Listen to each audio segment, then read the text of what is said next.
Please come in. Welcome, welcome. So nice to finally meet you. Come, do take a seat. Make yourself at home.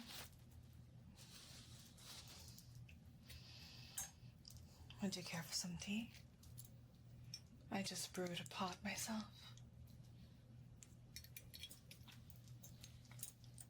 You're very welcome. I'll have some as well.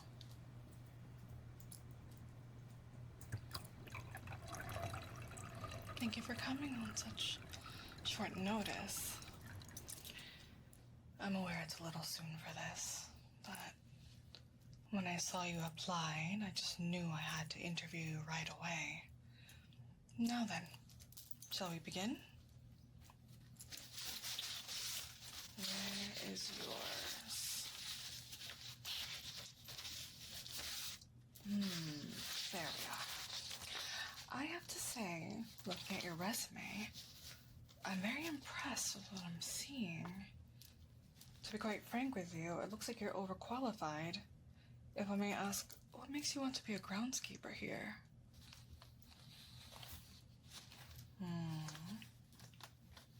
I see. That is quite a big bump in salary. Well, your reasoning aside, I'd be very happy to have you on board with us.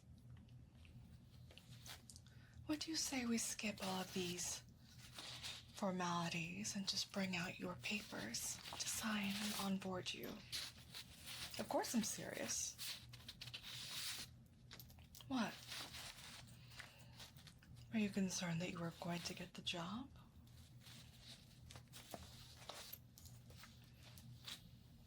No need to worry. I knew that I wanted you on my team as soon as I agreed to meet with you. And one thing that you'll come to learn about me is that I always get what I want. Now, here is your employment contract. I will give you a few moments to look it over and sign. I'll have somebody take you to your room. I'm sorry? Did you not know? This is a live-in position. You'll move in, and you'll stay here full-time. You won't have to pay rent or anything like that. You will be provided 3 gourmet meals a day. Not to mention, you'll be completely free to roam the grounds, come and go, as you please, whenever you're off duty. Not such a bad deal, right?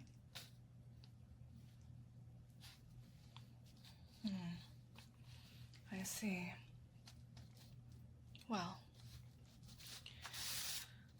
that is really too bad. I was so looking forward to seeing you in uniform.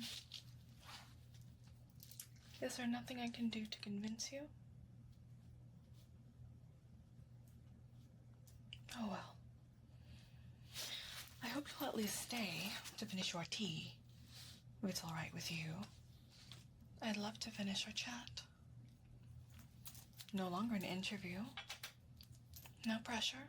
Just pleasant conversation over some tea. Would you indulge me for a bit? Wonderful. So, tell me about your current job. Is that so? Well, I certainly see why you're looking for a new one. I wish you the best of luck on your search.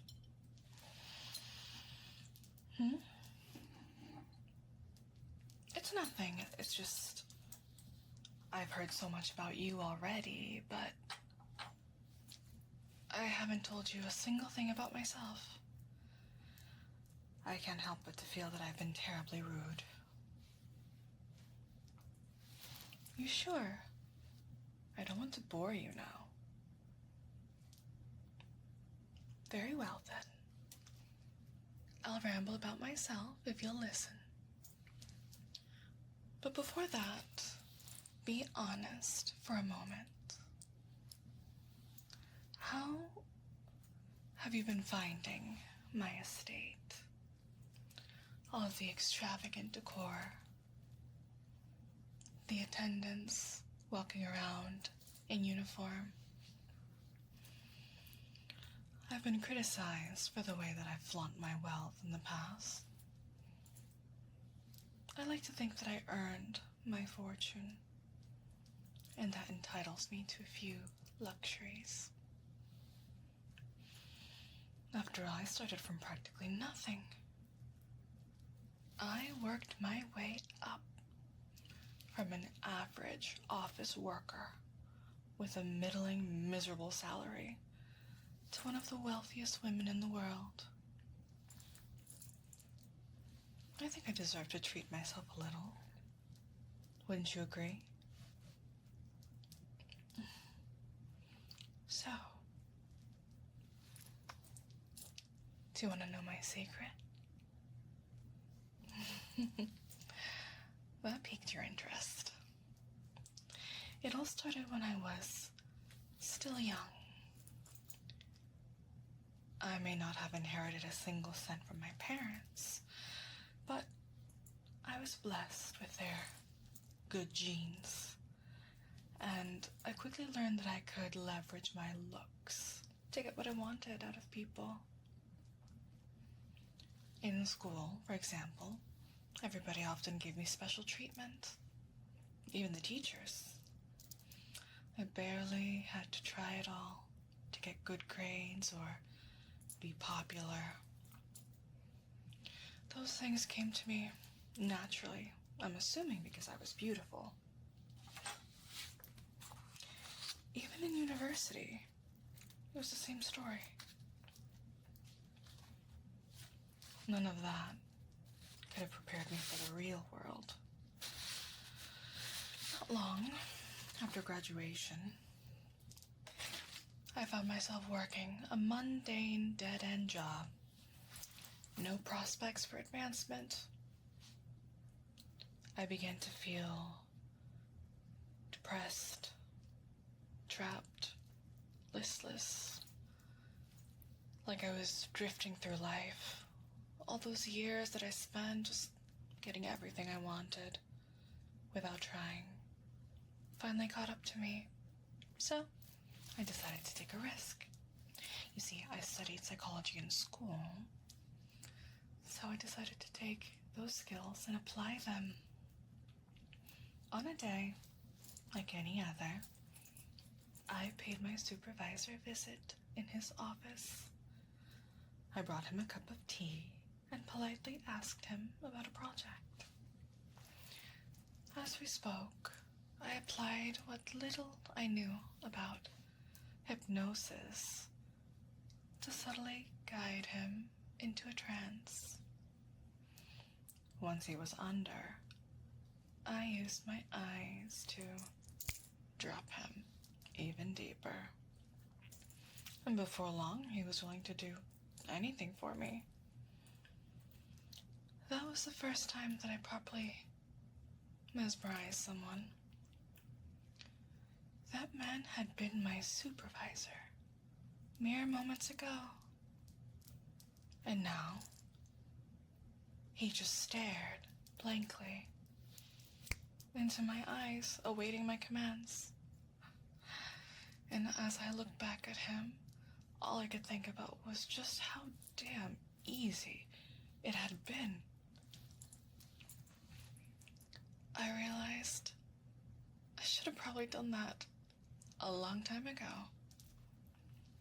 Really, it's a shame that I didn't discover it earlier all that time, that I wasted all those years. And it was actually so simple all along. So easy. But I didn't stop there. Next, I met with his superior, and I did the same thing to them.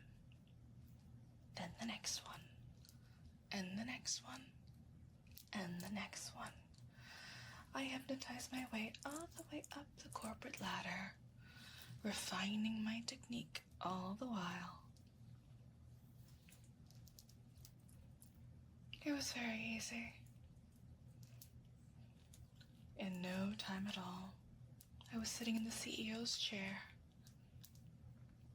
All my rivals came around to my way of thinking, eventually. And that's how I retired, extremely young, taking a generous sum from the company. And before I knew it, I was living in this fabulous mansion, living fabulously rich and wealthy. But even then, I just felt empty inside. I hadn't truly worked for any of this. It was all practically handed to me on a silver platter. Once again, I found myself feeling unfulfilled. And on top of that, I was terribly lonely. Imagine, all by myself in this insane, massive mansion. I thought I would never find what I was looking for. Hell, I didn't even know what that was. And then one day it happened. I was looking to hire new house servants when he walked in the door. A young man, probably about the same age as you. He was handsome, confident, but adorably naive at the same time. I knew right away I just had to have him. As we talked, I just couldn't help but imagine how ravishing he would look in uniform. After all, it was normal for servants to wear uniforms, wasn't it? I pitched him the same offer I gave you. He had a similar reaction. But after a few minutes of convincing, he signed on without a second thought. He's been happily employed here ever since. To this day, he's still one of my favorites. And yes, I was right. He does look absolutely dashing in his uniform. Ever since then, I've built up something of a collection. I suppose you could say it's become somewhat of a pastime for me, you see. I'm sure you've seen them all around. Beautiful, obedient boys and girls, all dressed, prim and proper, working so diligent for me. Some of them, they signed on willingly. Others needed a little more encouragement. Of course, all of them are getting paid quite handsomely, and you would as well if you decide to stay. Yes, my collection has really evolved into a passion for me. So much so that I went through the trouble of having this room built.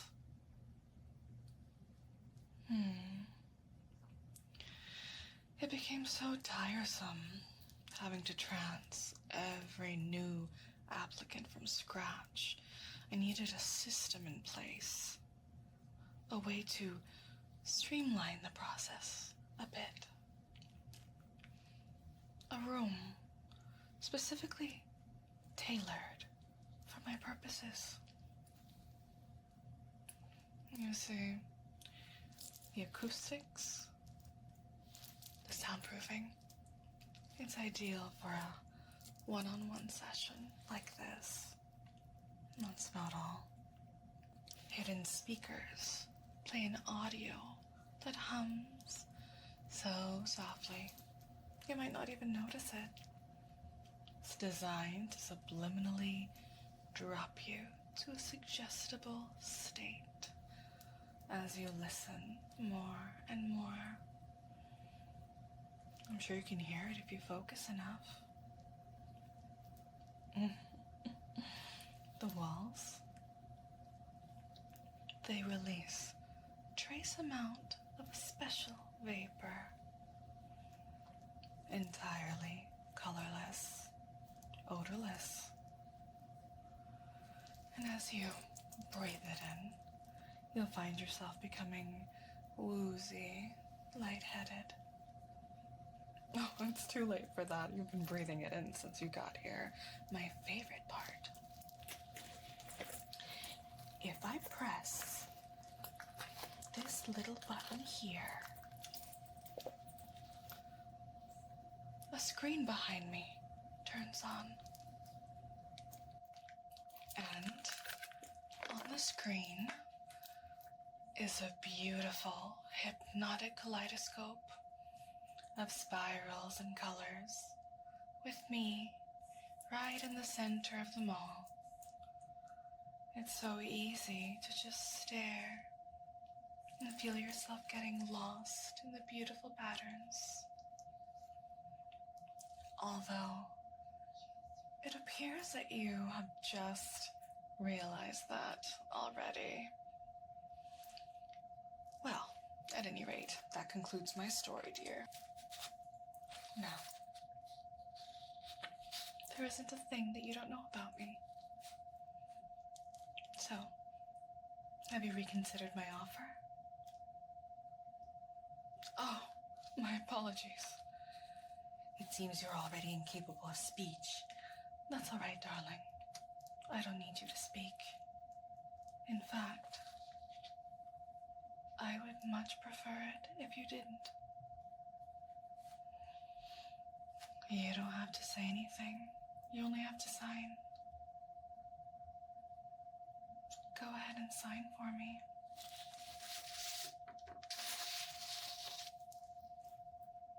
Oh my. Even now you won't do it. Or perhaps you're just too overstimulated to even pick up a pen. Either way, I'll set you straight in no time. I was hoping that you would put up a bit of a fight. Breaking down a subject's resistance is my favorite part. I mentioned my eyes earlier, remember? Yeah? Well, no. I want you to look into them. Yes, that's it. Look directly into my eyes. See how they shimmer with light from the screen.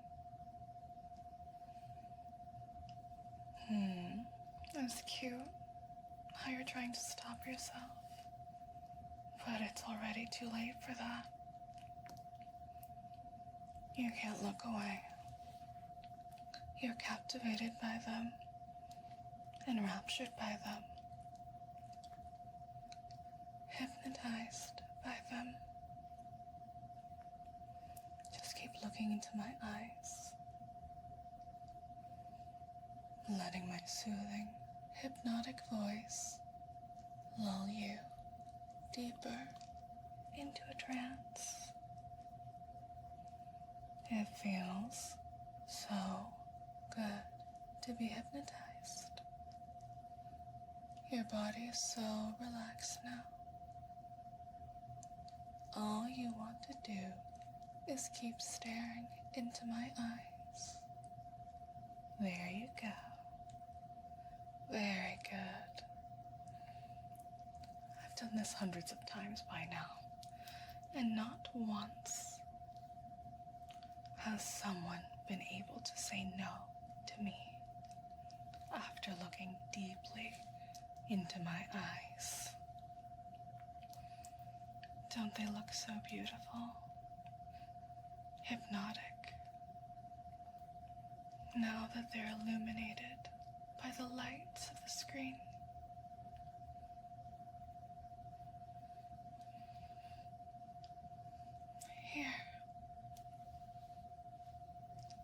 me get just a bit closer for you.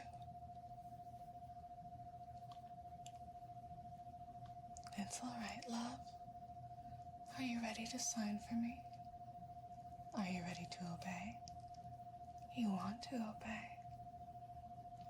You want to obey me so badly, don't you?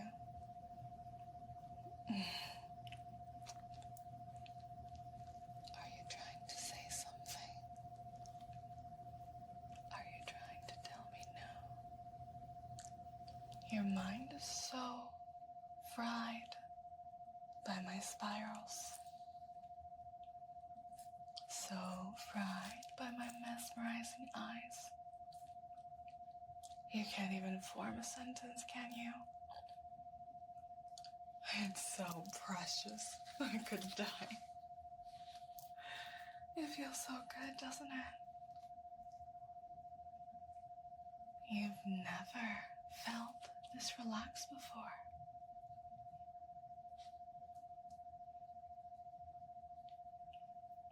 So, why don't you just keep staring into my eyes and submit to me? You can feel this good whenever you want. You just have to submit. Submit and sign your life away for me.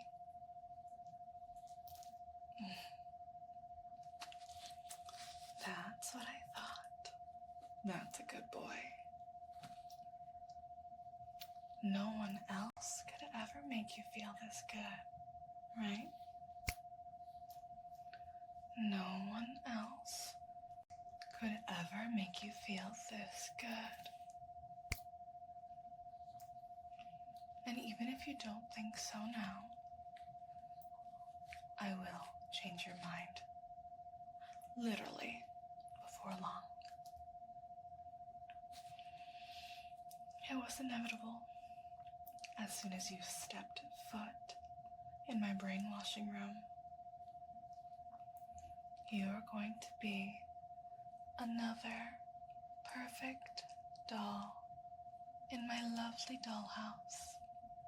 You'll cook for me, clean for me, all while looking so cute. All dressed up just for me. And when it's your turn to be rewarded, we'll come back here and I'll allow you to stare into my hypnotic, enthralling eyes for as long as you want. Your life will become a happy feedback loop of obedience and pleasure. Soon, you won't be able to tell the difference between the two, because obedience is pleasure. Obedience is pleasure. I think you've already come to accept that fact. This is how good it feels to submit. How good it feels to give me what I want. I told you before, I always get what I want. Now, take this pen. You know what you have to do. Good boy. I see you're still fixated on my eyes. You really like them, don't you? No need to worry. You'll be seeing a lot more of them from this day on. I'll give you a few minutes to collect yourself. Then I'll have someone show you to your room. Just take what's left of today to rest, because you start first thing tomorrow morning. I am so looking forward to having you in my employ, darling. I have a feeling you'll come to love it here.